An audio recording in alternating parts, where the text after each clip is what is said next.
Attention SSS pensioners!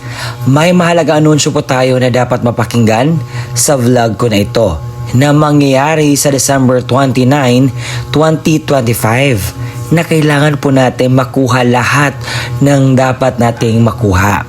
At ito po ay paalala, reminders at kinakailangan pong mapanood ng ating mga minamahal na mga SSS pensioners.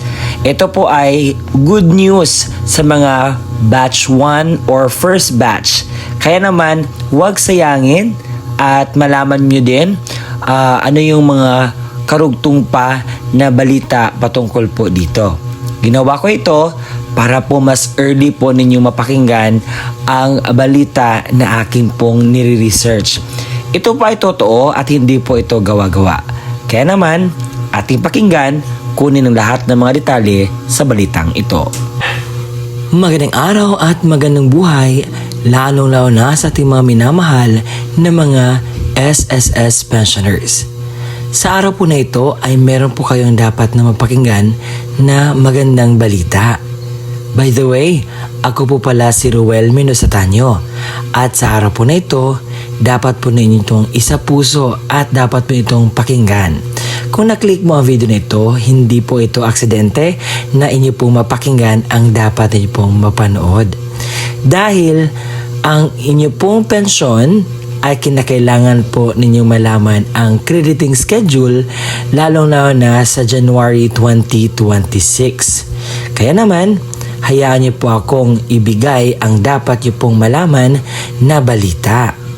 Shocking news! January pension release mapapaaga pong mabigay. Alamin natin ang buong detalye sa balitang ito. Ang mga makuha niyo pong mga detalye ngayong araw ay pawang katotohanan at meron po itong basihan. Kaya ayaw ko po magbigay na fake news dahil hindi ko po forte yan. Dahil ang punto ko po ay magbigay ng mga mahalagang balita para po sa inyo. And kung gusto mo ang ganitong balita, subscribe po ang ating YouTube channel at inaanyayahan kita na tapusin mo ang video na ito hanggang sa dulo nang sa gayon makuha mo ang punto ng video ko ito. At kung ikaw ay bago pa lang sa aking YouTube channel at gusto mo ang ganitong content, ay isubscribe mo na ang aking YouTube channel. At baka gusto mo manatiling updated sa mga videos na i-upload ko pa dito sa aking YouTube channel, ay i-bell notification mo na. At sa punto po ito atin na pag-usapan nang sa gayon ay meron kayong kaalaman na dapat nyo pong makuha dito. Let's go! Ng base ang SSS Circular Number 2020-024. Ito ay tumutukoy sa ating mga SSS retirement, partial disability, total disability, and death or survivor pensioners. Ito po ay para sa mga nagtatanong kung kailan po ba i-credit ang kanilang pensyon sa SSS. So may number 1 dito nakita niyo sa baba. The schedule of crediting of regular monthly pension shall be as follows.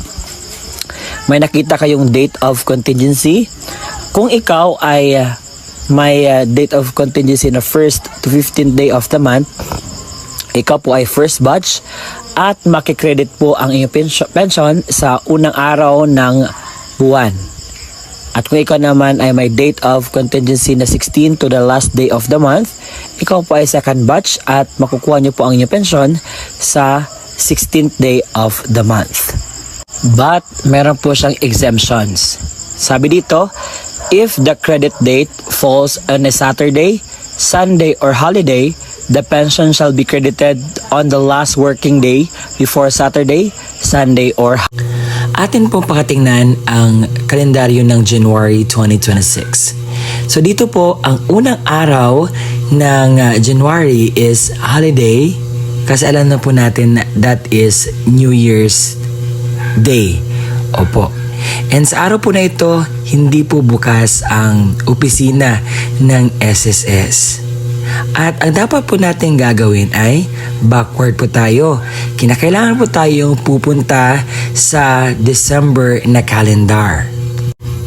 Dito po, kung babalik tayo sa kalendaryo ng December, so ang 31 ay hindi po pwedeng i-credit po ito dahil ito po ay huling araw ng Disyembre at ito po ay holiday.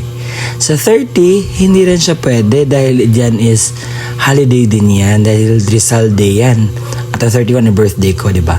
So, ito po ay makikredit sa December 29, 2025 po ang inyo pong pensyon. But take note, hindi po lahat ng mga pensioners ang makatanggap nito ha. Sa ano lamang po, mga batch 1, yung pong mga makakuha ng advance po na kanilang pensyon na crediting. Dahil po sa batch 2, kung kayo nagtatanong dito, ang inyo pong pensyon ay maibigay po sa Friday ng January 16 and that is not an holiday. Sa araw po na yan ay maibibigay po ang inyo pong pensyon sa SSS. So sa mga natatanong, Sir, kasali po ba ang second tranche dito? Ang sagot po ay hindi. Hindi po kasali ang second tranche. Wala pong balita patungkol po dyan. Pero makakatanggap po kayo ng another pension increase po sa September 2026. Pero sa ngayon po, wala pa pong balita sa second tranche. Ang meron lamang po yung pina-increase noong nakarang September 2025. Yun po ang inyo pong increase na natatanggap. And as of this moment, parang malabo na pong maibigay ang second tranche natin. So sa mga nagtatanong, mag-iwas po kayo sa mga fake news po na inyo pong napanood sa Facebook, sa YouTube, or kahit saan po ninyo pinanood. Wala pong katotohanan ang lahat po na iyan. Dahil ang totoo po, hindi po yan maibigay po sa inyo. Dahil sa sa ngayon po, focus po tayo sa ano po yung meron tayo ha. And pagpasensya nyo na, alam kong lahat kayo ay gusto pong makatanggap ng increase, pero hindi po natin matansya lahat po talaga. Kung nagustuhan mo ang ating content ngayon, pasubscribe naman ang aking YouTube channel. At kung may aral kang napulot, just comment down below. Or kung meron ka pang idadagdag na mga balita or another thing patungkol po dito, I am free to really entertain your comments as long as I can, as long as I could. Kasi napakarami pong magko-comment sa isang video ko and hindi ko po isa-isa lahat. Kung mayroon po ako makitang importanteng comment po, yan, aking sasagutin po sa vlog. Hanggang sa susunod po nating pagkikita. Bye-bye!